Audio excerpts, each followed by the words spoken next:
everyone. Still morning. It feels like it could be the afternoon after everything that we have seen. This is an absolutely extraordinary deployment, extraordinary group of women and men, and it is my pleasure to greet the members of the Canadian Armed Forces and our NATO allies. It's an honor. It's a tremendous honor for me and the Minister of National Defence of Canada to be with you here today at the Adagi base. The Minister and I have just come from a trip where we've been in Riga, in Berlin, in Warsaw, and Kyiv. And it's fitting. We've been building up to this moment. It's fitting to conclude our trip here at the Adagi base, standing with so many courageous men and women who defend our values, our freedom, and our security every day. This, as we've seen this morning, is much more than a military base. It's an anchor of service, of cooperation, a foundation of security. A foundation of security in a world that's more divided, in a world where we must once again contend with hard power, contested borders, and authoritarian aggression. Those serving in uniforms, and 14 uniforms, at this base represent over a dozen allied nations. Allies who train together in advanced combat and strategy. Allies who work together seamlessly. This is one of the impressive accomplishments of this base, Colonel. Working together seamlessly to preserve peace and security in Latvia, collective security in the Baltics, in Europe, and across NATO. Thank you. Thank you for the duty and devotion that you demonstrate every day.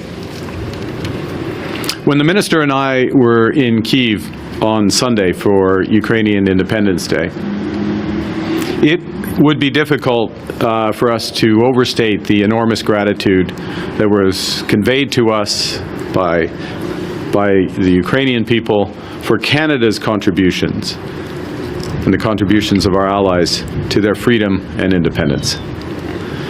Canada's contribution over the years includes more than 45,000 Ukrainian security service members who've been trained by Canadian soldiers as part of Operation Unifier. And we'll see some of those soldiers, some of the officer corps later today.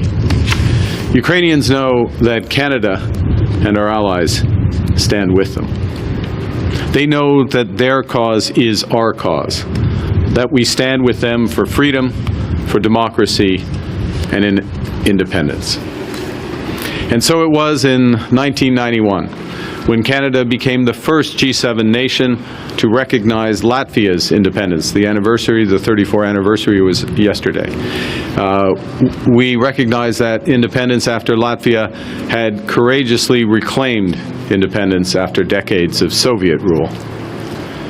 And so it was when Russia illegally annexed Crimea in 2014, Canada, under Prime Minister Stephen Harper, launched Operation Unifier, sending hundreds of Canadian Armed Forces personnel to Ukraine to train Ukrainian troops to fight Russian aggression. And in April of that year, 2014, more than 100 members of the Canadian Armed Forces were deployed here to Latvia to begin Operation Reassurance. Today gives a sense of what's been built on that core. 3 years later, as Russia's threats to the Baltics intensified, so 2017, 2018, Canada stepped up to lead the NATO battle group here at the Adagi base and added 450 more of our troops. And today, this battle group has grown into a major multinational brigade, with Canada leading more than 3,500 soldiers from those 14 nations. Working together, soldiers working together to deter and defend against Russian aggression on NATO's eastern flank, and to fortify our shared defense by air, by land, and sea.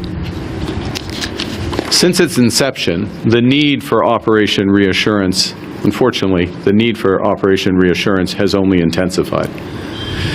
In Kyiv on Sunday, I recalled decades ago when President Ronald Reagan led a peace effort with the Russians, he adopted the slogan, "Trust but verify." But Vladimir Putin is not Mikhail Gorbachev. Putin seeks darkness, not glasnost. He seeks empire, not perestroika. We can't trust but verify with Putin. We must deter and fortify. Deter new aggression and fortify our shared defense. And that's why yesterday the Minister and I announced the extension of Canada's Operation Reassurance for another 3 years. This renewal will increase capabilities in Latvia to reinforce our collective defense and to bolster our cooperative security and strengthen that NATO deterrence. The extension of Operation Reassurance is part of our broader mission to rebuild, rearm, and reinvest in the Canadian Armed Forces. This June, along with our NATO allies, many of whom are represented here today, along with our NATO allies, we committed to NATO's new defense pledge of investing 5% of our annual GDP in the next decade. For Canada, this will represent a quadrupling of our defense expenditures in cash terms by the end of this decade. We're making this year alone additional investments of $9 billion. And we're working with urgency and determination to increase our defense capabilities to meet the threats that are growing in the world.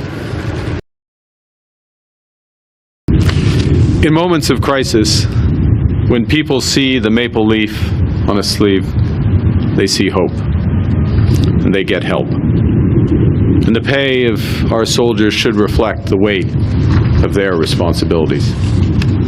And that's why last month, Minister and I announced the largest pay rise in a generation for the Canadian Forces, with all members of the CAF receiving a pay rise. Those pay increases are retroactive to April 1st of this year, and the rise will be applied on top of base pay. We're also introducing a new military service pay benefit, recognizing the time spent in uniform. And we're increasing the pay for high-risk training and deployments, such as here. And we're reforming posting allowances so that families disrupted by frequent relocations, including some of the soldiers here coming to Latvia, receive greater support. Lorsque les membres de forces armées seront mobilisés ici au pays ou outre-mer, ils pourront se concentrer sur leur mission sans autre préoccupation. Et c'est comme ça que nous faisons en sorte que lorsque les Canadiens et Canadiennes sont en détresse, lorsque nos alliés appellent à l'aide ou lorsque notre souveraineté est menacée, les forces armées canadiennes sont prêtes. To support the women and men of our armed forces, we're making major investments in our military capacities. In June, we struck a new EU-Canada security and defense partnership, leading to Canada's participation in the European SAFE initiative and the launch of the Rearm Europe plan. By doing so, we'll be able to partner with our European allies to invest in new drones, and new ships, and new aircraft, and new munitions more quickly and more economically. And we're also, back home, creating a new defense procurement agency so we can build at pace so the women and men of the armed forces have cutting-edge military equipment that they need and deserve. These investments will modernize our military, and they'll fortify our leadership role in the world. Because if we're going to deter Russian aggression in Latvia and the Baltics across Europe, if we're going to secure a lasting and more durable peace and security, If we're going to defend and advance our values of freedom, of democracy and peace, Canada must do so from a position of strength. In short, if we want a safer world, we need a stronger Canada. And so it's the service of the women and men behind me and those that they represent. It's their service and sacrifice that makes Canada strong. As we confront the challenges facing the world at this hinge moment in history, Canada's leadership will be measured not only by the strength of our values, but also the value of our strength. This is the strength on the very front line in the struggle between authoritarianism and democracy, between freedom and fear. And in no small part because of their service, your service and sacrifice, this is a struggle that we will win because we are stronger together. Thank you very much. Merci beaucoup.